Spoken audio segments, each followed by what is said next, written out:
আসসালামু আলাইকুম ভিউয়ার্স। কিছুদিন আগে আমার ঢাকা ইউনিভার্সিটির একটা স্টুডেন্টের সাথে কথা হলো। এখন ঢাকা ইউনিভার্সিটির স্টুডেন্টের যে প্রশ্নটা ছিল যে আমি ঢাকা ইউনিভার্সিটির চতুর্থ বর্ষের ছাত্র, ফিজিক্স ডিপার্টমেন্ট, আমি জার্মানিতে হাউস বিল্ডিং করতে পারবো কিনা। মানে এই প্রশ্নটা শোনার পরে আমি কিছুক্ষণ একদম স্পিচলেস ছিলাম যে হাউস বিল্ডিংটাকে বাংলাদেশে কিছু কিছু লোক অথবা কিছু কিছু ইউটিউবারই বলবো সেটাকে এমন লেভেলে নিয়ে যাচ্ছে, এমন ভাবে সেটাকে হাইলাইটস করতেছে, হয়তো তাদের কিছু ভিউ বাড়ানোর জন্য অথবা তাদের কিছু ইনকাম বাড়ানোর জন্য। ঢাকা ইউনিভার্সিটির ফিজিক্স ডিপার্টমেন্টের একটা স্টুডেন্ট জার্মানিতে হাউস বিল্ডিং করতে চায়, এর থেকে দুঃখজনক আর কিছু নাই।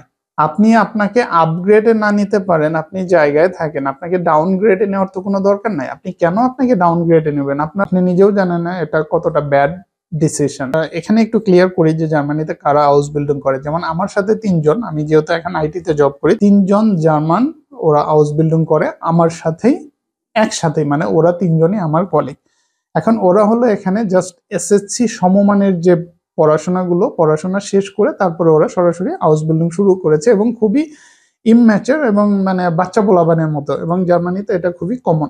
এখন আপনি বাংলাদেশ থেকে অনার্স কমপ্লিট করে, আপনি বাংলাদেশ থেকে ইন্টারমিডিয়েট কমপ্লিট করে অনার্স কমপ্লিট করে তারপরে আপনি জার্মানিতে এসে সেই এসএসসি সমমানা লোক যে কাজ করতেছে সেই কাজই করবেন। এখন আপনাকে যদি আমি বাংলাদেশে বলি যে ঢাকা ইউনিভার্সিটি থেকে ব্যাচেলর শেষ করে আপনি যাবেন হলো ভোকেশনাল ট্রেনিং করার জন্য, এখন কে কে আছেন কমেন্টে জানাবেন যে আপনি ঢাকা ইউনিভার্সিটি থেকে ব্যাচেলর শেষ করে অথবা যে কোনো জায়গা থেকে ব্যাচেলর শেষ করে ভোকেশনাল ট্রেনিং করতে যাবেন। যদি কেউ থাকেন আমাকে জানাবেন। তো এটাই হলো মূল প্রবলেম, এটাকে অন্য লেভেলে নিয়ে যাওয়া হচ্ছে যেটা আপনারা বুঝতে পারতেছেন না। হাউস বিল্ডিং এ আসতে কি লাগতেছে? আপনার B1 সার্টিফিকেট। মূলত B2 থাকলে, যাদের B2 আছে তারা মূলত আসতে পারতেছে, B1 দিয়ে অনেক ক্ষেত্রে হচ্ছে না।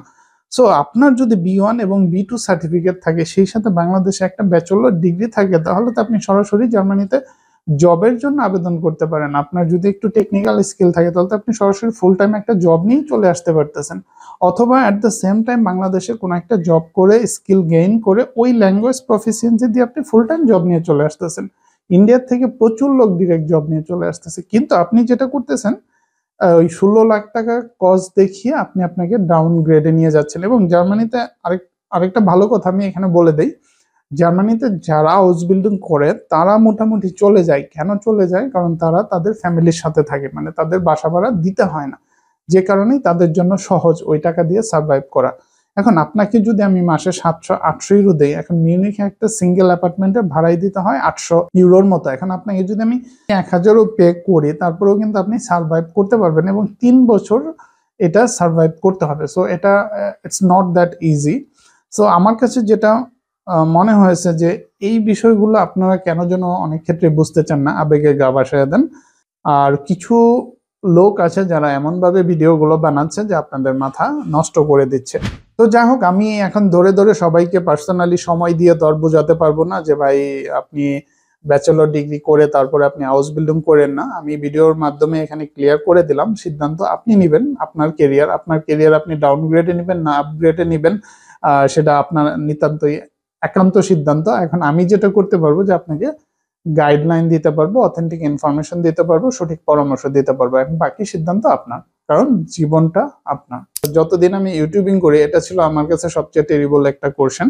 আর যে কোশ্চেন করতেছিল তাকে আমি দোষ দিচ্ছি না, কারণ বাংলাদেশে বসে সব ফ্যাক্ট গুলো জানা সম্ভব না। সো সে তার বাট তাকে আমি উল্টো ধন্যবাদ জানাই যে সে প্রশ্নটা করেছে, সে তার কনফিউশনটা ক্লিয়ার করে নিয়েছে। সো এটার জন্য আমি তাকে ধন্যবাদ জানাই। সো এটা তার কোনো ফল্ট না, ফল্ট হলো যারা আমরা এটাকে অন্য লেভেলে হাইলাইটস করে যাচ্ছি। সো ভিউয়ার্স, ভালো থাকবেন। আশা করি আপনারা জেনে বুঝে তারপরে জার্মানিতে আসবেন। ইনশাল্লাহ দেখা হবে জার্মানি। আসসালামু আলাইকুম।